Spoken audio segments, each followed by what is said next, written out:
કુરાનમાંના 4 પ્રકારના પુરુષની ભગતજીએ કરેલી વાત. તે જ દિવસે બપોરે રાવ સાહેબનો જમાદાર કુરાનનું પુસ્તક હાથમાં લઈ રાવ સાહેબને ઘેર ભગતજીના દર્શને આવ્યો. બહુ જ પાક અને ઈમાનદાર આ જમાદાર રાવ સાહેબના પટાવાળા તરીકે કામ કરતો હતો. આવા ખુદાઈ ફિરસ્તા જેવા પુરુષ રાવ સાહેબને ઘેર આવ્યા છે. તે જો ખરેખર મોટા પુરુષ કુરાનમાં લખ્યા છે તેવા હોય તો તેમના દર્શને શાંતિ થઈ જાય અને મનના બધા સંકલ્પો કહી દે. એમ સંકલ્પ કરી 2-3 પ્રશ્ન પૂછવાના ગોઠવી ઉપરના 3જે માળે જ્યાં ભગતજીનો ઉતારો હતો ત્યાં આ જમાદાર આવ્યો. સામે જ ગાદી તકિયા ઉપર ભગતજી બિરાજમાન હતા. શ્વેત ધોતિયું તથા શ્વેત કેડિયું પહેર્યું હતું અને પાસે બેઠેલા સંતો તથા હરિભક્તોને વાતો કરતા હતા. જમાદારની દ્રષ્ટિ સીધી ભગતજી ઉપર પડી અને તેમના દર્શન કરતાં જ તેના સર્વ સંકલ્પ બંધ થઈ ગયા અને અંતરમાં અપાર શાંતિ થઈ ગઈ. સાક્ષાત ખુદા હોય એવા દર્શન તેમને ભગતજીની મૂર્તિમાં થયા. આથી ખુદાની બંદગી કરતો હોય એવા ભાવે તે ભગતજીની સામે નમી પડ્યો. આંખમાંથી અશ્રુની ધારા ચાલે પણ બોલાય નહીં. સર્વ સભાસદો તેની સામે જ જોઈ રહ્યા. ભગતજીએ તેના સામે દ્રષ્ટિ કરી એટલે તે ભાનમાં આવ્યો અને નતમસ્તકે અદબથી ભગતજીની સામે જોઈ રહ્યો. 2 હાથમાં કુરાનનું પુસ્તક દબાવ્યું હતું. ભગતજીએ તે પુસ્તક તેની પાસેથી લીધું અને આમ તેમ ફેરવીને બોલ્યા કે, જમાદાર સાહેબ, તમે તો પૂર્વના જબરા મુમુક્ષુ છો અને બહુ ઈમાનદાર છો. તમારા અને અમારા શાસ્ત્રોનો સિદ્ધાંત એક જ છે. અમારામાં જેમ ધર્મ, જ્ઞાન, વૈરાગ્ય અને ભક્તિ એ 4 ગુણે યુક્ત જે સત્પુરુષ હોય તે એકાંતિક કહેવાય અને ખુદાની હજૂરના રહેનારા કહેવાય, તેમ તમારા કુરાનમાં પણ શરીયત, તરીકત, હકીકત અને મારફત એમ 4 પ્રકારના પુરુષ કહ્યા છે. તેમાં શરીયત તે શું? તો ધર્મ રાખવો, ખોટું ન બોલવું, પાક વિચાર રાખવો અને તકરાર થતી હોય ત્યાં ભળીને સમાધાન કરાવવું. હવે તરીકતી પુરુષના એ લક્ષણ છે કે ખુદાની બંદગી કરવી, નેકી પુકારવી અને જેટલા શ્વાસ ચાલે છે તેટલા ખુદાના નામના જાપ કરવા. પછી સહેજે સહેજે જે મળી આવે તે જ જમે પણ અપેક્ષા ન રાખે. આવા પુરુષ સંસારથી ઉદાસ રહે પણ ગૃહસ્થાશ્રમ તો કરે જ નહીં. હવે 3જા પ્રકારના હકીકતી પુરુષ છે. તેનું મન તો અખંડ ખુદામાં જ રહે. તેની આવી સ્થિતિથી લોકો તેનામાં તણાય અને તેને અર્થે ભેટ સામગ્રી પણ લાવે, પણ તે તો જેટલું અવશ્ય હોય તેટલું જ ગ્રહણ કરે. વનમાં પડી રહે અને અલમસ્તની પેઠે વર્તે. હવે છેલ્લા પ્રકારના મારફતી પુરુષ છે. તે અતિ ઉત્તમ સ્થિતિના છે.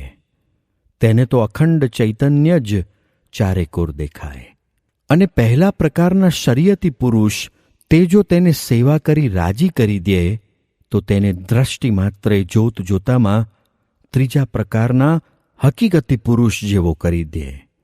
માટે આવા પ્રકારના જે મારફતી પુરુષ છે તેને ઓળખી લેવા અને ઓળખીને પછી નિરંતર તેમની સેવા કરતાં કરતાં ખુદાનું નામ લેવું, જે દરેક પ્રકારે રહેમ કરવાવાળા છે.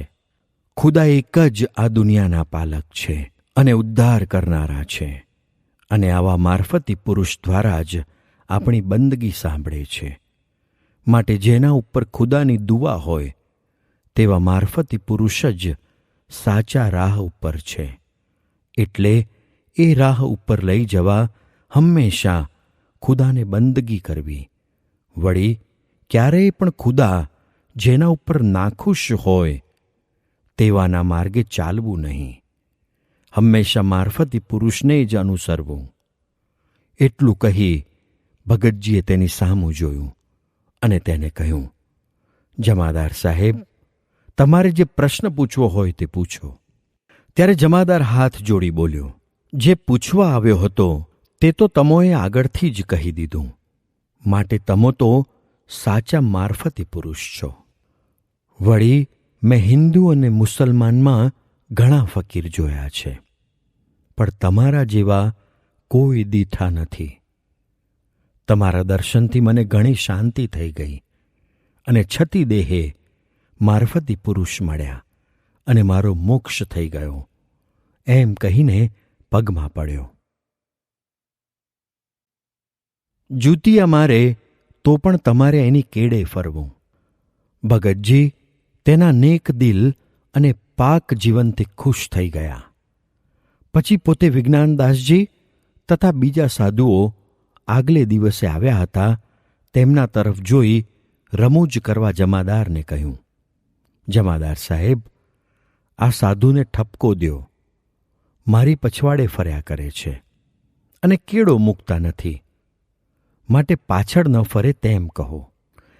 એટલે તે જમાદારે વિજ્ઞાનદાસજી સામું જોઈને કહ્યું, તમે તો ખુદાના ફકીર છો અને આ પુરુષ સાક્ષાત ખુદા છે, માટે તમોને લાકડીઓ મારે અને જૂતિયા મારે તો પણ તમારે એમની કેડે ફરવું અને એમના સામું જોઈ રહેવું. તમારા ધનભાગ્ય છે કે તમો હિન્દુ છો, એમ કહીને ભગતજીનો મહિમા તેણે કહ્યો. આથી ભગતજીએ રાવ સાહેબ તરફ જોઈને કહ્યું, આ તમારો જમાદાર ખૂટલ નીવડ્યો. મેં આમ ભલામણ કરી ત્યારે આમ અવળું બોલ્યો, એમ બોલી ઘણી જ રમૂજ કરી. તે જ દિવસે સાંજે ભગતજીએ વિજ્ઞાનદાસજી તથા બીજા સંતોને ખૂબ ઠપકો દીધો અને કહ્યું, તમો આજ્ઞા વિના આવ્યા છો તે ઠીક કર્યું નહીં. એમ નૃસિંહ રૂપ ધારી લાલચોર થઈ ઘડીક વઢે અને વળી ઘડીક વાતો પણ કરે, એમ 2 કલાક સુધી અપાર લીલા કરી. જે જોઈને વિજ્ઞાનદાસજી તો અપાર દિવ્ય ભાવથી ભગતજીની મૂર્તિ અંતરમાં ઉતારતા જ ગયા. ભગતજી પણ આ સાધુની પોતા તરફની પ્રીતિને લીધે તેમને વશ થઈ ગયા હતા. પછી સર્વે સાધુ સંધ્યા આરતી કરવા મંદિરમાં પધાર્યા. આપે અમારા મન જીતી લીધા છે. બીજે દિવસે સંતોને રાવ સાહેબને ઘેર રસોઈ હોવાથી જમવાનું હતું, એટલે સર્વે સંતો નાહી પૂજાથી પરવારી રાવ સાહેબના ઘેર આવ્યા. ભગતજી તેમને જોઈ બહુ જ રાજી થયા, છતાં ઠપકો દેતા હોય તે ભાવથી કહ્યું, તમારે સાધુને તો નિવૃત્તિપરાયણ રહી અખંડ ભજન કરવું જોઈએ. તે મૂકીને તમે અમારી કેડે ફરો અને અમે આવીએ ત્યારે પૂજા કરો તે ઠીક નહીં. તે સાંભળી વિજ્ઞાનદાસજીએ હાથ જોડી કહ્યું, મહારાજ, અમારા મન આપે ખેંચી લીધા છે, એટલે આપની આવી કામણગારી મૂર્તિના દર્શન વિના રહેવાતું નથી. જેમ ગોપીઓના દેહ શ્રી કૃષ્ણની વાંસળીનો અવાજ સાંભળી ઘરમાંથી નીકળી પડતા, તેમ અમારાથી પણ આપ આવ્યાના સમાચાર સાંભળી રહેવાતું નથી. આપ આજ્ઞા નહીં આપો તો અમારા પ્રાણ દેહથી છૂટા પડીને આપનામાં મળી જશે, પણ આપની મૂર્તિના દર્શન વિના રહેવાશે નહીં. તેમના આવા અતિ સ્નેહના વચન સાંભળી ભગતજી અત્યંત રાજી થયા અને કહ્યું, એ તો ખરું, પણ સૌનું મળતું રાખવું પડે. એમ કહીને રાવ સાહેબ સામે જોઈને બોલ્યા, આ રાવ સાહેબના પણ બહુ મોટા ભાગ્ય છે, તે તમારા જેવા સંત પધાર્યા. તેથી શ્રીજી મહારાજ સાક્ષાત જમવા પધાર્યા છે. વળી આ સીતાબા પણ સાક્ષાત લક્ષ્મીજી જેવા છે. એમ રાવ સાહેબનો પણ બહુ જ મહિમા કહ્યો. પછી થાળ તૈયાર થયો એટલે ઠાકોરજીને થાળ જમાડ્યો અને સર્વે સંતો તથા હરિભક્તોની પંક્તિ કરી. રસોઈમાં દૂધપાક, પૂરી, ખાંડના લાડુ, પાત્રાં વગેરેની ઉત્તમ રસોઈ બનાવી હતી. રાવ સાહેબની ઈચ્છા એવી કે ભગતજી સૌ સંત હરિભક્તોને પીરસે. તેથી ભગતજીએ તેમનો તે સંકલ્પ જાણીને ધર્મ સંબંધી ઘણી વાત કરી અને વર્ણાશ્રમના ધર્મની મર્યાદા જે શ્રીજી મહારાજે બાંધી છે તે ઉલ્લંઘવી જ નહીં એમ વાતો કરી પોતે પંક્તિની સામે બેઠા અને ચુનીલાલ પાસે પીરસાવ્યું. વિજ્ઞાનદાસજી પત્તર લઈને જમવા આવતા હતા. તેમને જોઈ ભગતજી બોલ્યા, અહો, આ તો સાક્ષાત શુકજી જેવા છે, ચાલો મળીએ. એમ કહીને ઊભા થઈને વિજ્ઞાનદાસજીને મળ્યા. વિજ્ઞાનદાસજીને તો આ અલભ્ય સુખનો લાભ મળ્યો. તે અનંત થાળ જમ્યા બરાબર થયું. પછી સંતોને જમવા બેસાડ્યા. પછી 5 સંતની પંક્તિ થઈ એટલે ભગતજીએ રાવ સાહેબને કહ્યું, તમારે તો 5 યજ્ઞો પૂરા થયા. એમ કહી 5 સંતોની નામવાર ગણતરી કરી રમૂજ કરી સાધુઓને પરાણે વારે વારે પીરસાવી જમાડ્યા અને કહ્યું, આવો અવસર ફરી નહીં મળે, માટે જમો. એમ કહી પુરુષોત્તમદાસ જમતા હતા તેમની પાસે આવ્યા અને ચુનીલાલને કહ્યું, આ સાધુને એક લાડુ લેવો છે, માટે આપો. તેથી પુરુષોત્તમદાસ બોલ્યા, મારા મનમાં તો હતું, પણ બધા જમી રહ્યા એટલે ના બોલ્યો. એમ રાવ સાહેબના પ્રેમને વશ થઈને ભગતજીએ તેમને ઘેર સર્વે સંતોને ઘણો જ આનંદ કરાવ્યો. જમી રહ્યા પછી સંતો બેઠકમાં જતા હતા. તેમાં મહાપુરુષદાસ સ્વામીને ભગતજીનો ધક્કો વાગ્યો એટલે મહાપુરુષદાસ નીચે પડી ગયા. ભગતજીએ તુરત જ તેમને ઉઠાડીને કહ્યું, સ્વામી, ખોટું તો નથી લાગ્યું ને? આ ધક્કો તો તમારા બધા દોષને વાગ્યો છે, પણ દેહને નહીં, માટે જાઓ. આજથી તમારા બધા દોષ દૂર થઈ ગયા.